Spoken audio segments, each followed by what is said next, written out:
Hey guys, it's RodimusPrimal. I am back with another video, and today I've got some good news to share, and I've got some pretty somber news to share as far as in the world of the Transformers. HasLab is doing things like replacing the cab section for their Omega Prime on Optimus Prime specifically. We have some in-hand images for the Missing Link RC figure. We have some news as far as Masters of the Universe crossing over with Transformers.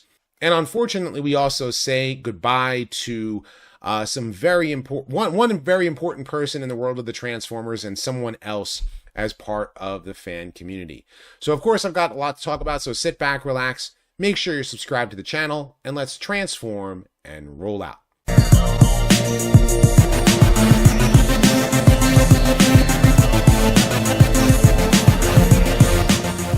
Consider supporting the channel on Patreon, becoming a channel member, or purchase some merch. Links are in the description below. All right, so the first piece of news that I want to talk to you today about is a little bit of a somber news as far as the fan community is concerned. That is that, and it's I posted this when the news broke that Billy of the Game Chasers unfortunately has passed away. He had a terminal illness. They tried to have surgery for him, and unfortunately he did not make it. Now, he is another retro YouTuber. Him and his partner Jay, the two buddies would go out and they would go to flea markets and stuff like that, and they would go searching for video games and toys and what have you. And I believe one of the members of them, his name is Melvor, a supporter of the channel. And I met Billy at a Too Many Games, Billy and Jay at a Too Many Games in 2018. And it was like two nerds just having a conversation. And Billy was just such a joy to talk to. I really feel for for him and his family, and it just really, really sucks. And so I just wanted to share my deepest condolences for him and his family. Also, another bit of sad, somber news to talk to you today about is Ron Friedman unfortunately passed away on September 15th. I know it's like 2 weeks ago. It's like all this news kind of broke, and I'm just like, how do I talk about this? It's like, Ron Friedman specifically, I never got a chance to meet him in person, but I did get opportunities to, talk with him like in other ways. And if you're not familiar with who he is credited for writing the first two drafts for the Transformers the movie. He obviously worked on episodes of G1. He worked on episodes of G.I. Joe and many, many other important like things like Marvel Superhero Hour. He is the guy who created the character of RC.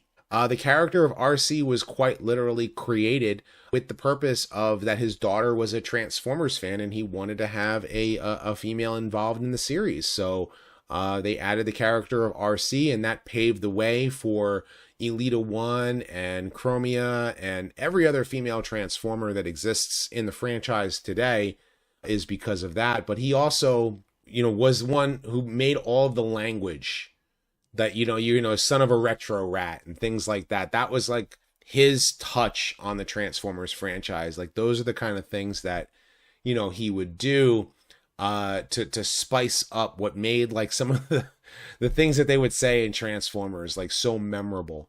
And so he will be sorely missed, but he lived a full life, 93 years old.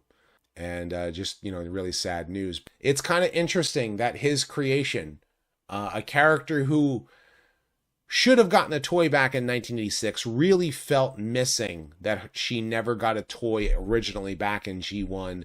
They made a prototype, and they finally made that prototype into a toy that's a little bit more posable than the prototype probably would have been if it was released in retail back then. But, Missing Link RC, I've already talked about her, this particular toy, but just now that we have some in-hand images so you can see what the toy would look like standing next to Hot Rod. This is, of course, the cartoon deco version of the toy in its retro style box.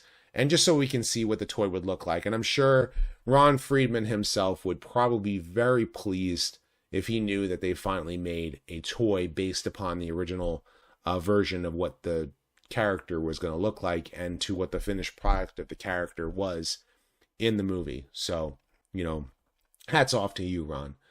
Now, Hasbro themselves are going to be at New York Comic Con this weekend. Unfortunately, I will not be there. It's a little bit tough right now for me to be able to travel, but they will be having their Transformers brand team there to show off some stuff this Friday.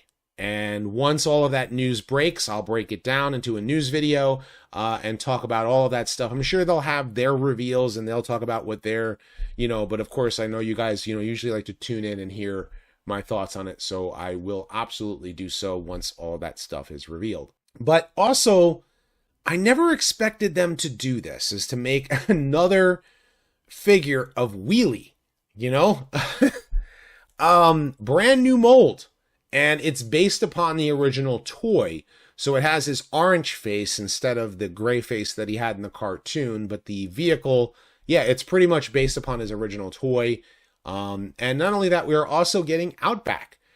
And I kind of find it interesting because Sea Spray has currently been found in US retail. I didn't get a chance to talk about Sea Spray, but both him and Wheelie and now Outback not getting regular releases. They're going to be Walmart exclusives unless they do a different deco for them, or something for, for the characters. But taking a look at Wheelie here, it's fully based upon his original toy. I did a retrospective on him.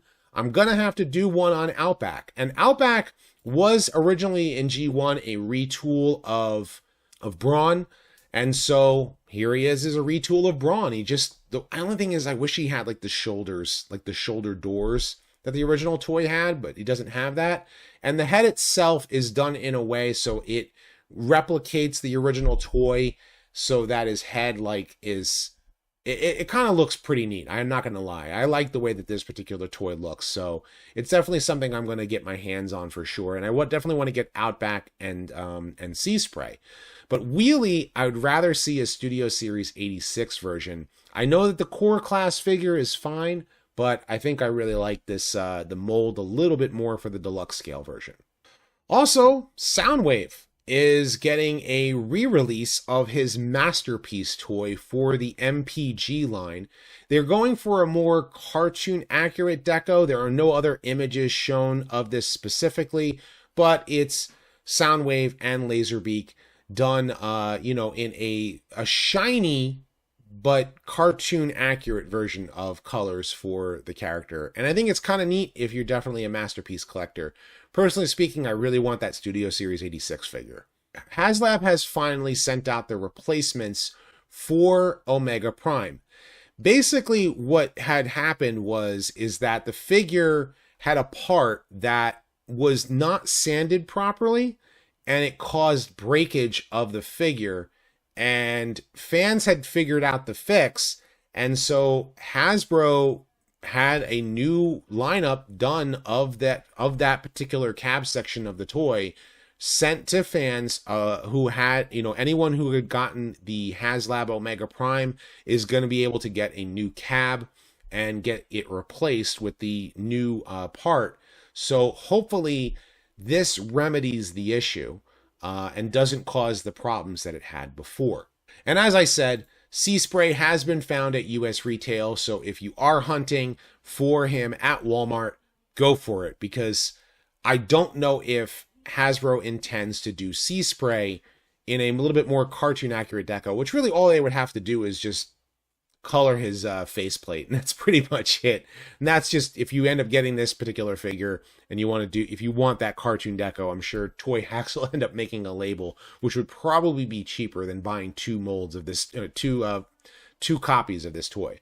And last but not least, Hasbro and Mattel have done their next line of crossover with Masters of the Universe and He-Man with Transformers as Optimus Prime armor, He-Man, and Scareglow as Starscream. I get it for Starscream. I kind of think that the color scheme would have worked better for Skywarp, but it does work for Scareglow and Starscream, since Skeletor is Megatron and Bumblebee is Man-at-Arms. But He-Man? Yeah, I kind of expected it to be Optimus Prime, and it has like a Matrix-like sword with a shield, and there is a faceplate, there for him. That's kind of neat. Not my cup of tea, but I also think the Scareglow does look kind of neat too. With the whole like face there, because Starscream's ghost. You know what I'll end up having to do? I really do have to remake that Starscream's ghost video, and kind of make it like a 3-part Starscream video. Because Starscream's got way too much story to make in just one video, and that's why I do have 3 on the channel, but all 3 of them could definitely use an update, in the near future. And because I believe at the end of this month is the 10th year anniversary for the YouTube channel. So yeah, 10 years I'll have been on YouTube making Transformers videos for you guys. And I've got to make more retrospectives for sure. But I want to know what you guys think about all of this Transformers news. Of course, leave your thoughts in the comments section below. Be sure to thumbs up this video and subscribe. Check out my other videos as well. I have much more coming down the pipeline, so stay tuned for all of that. And as always, guys, until next time, till all are one.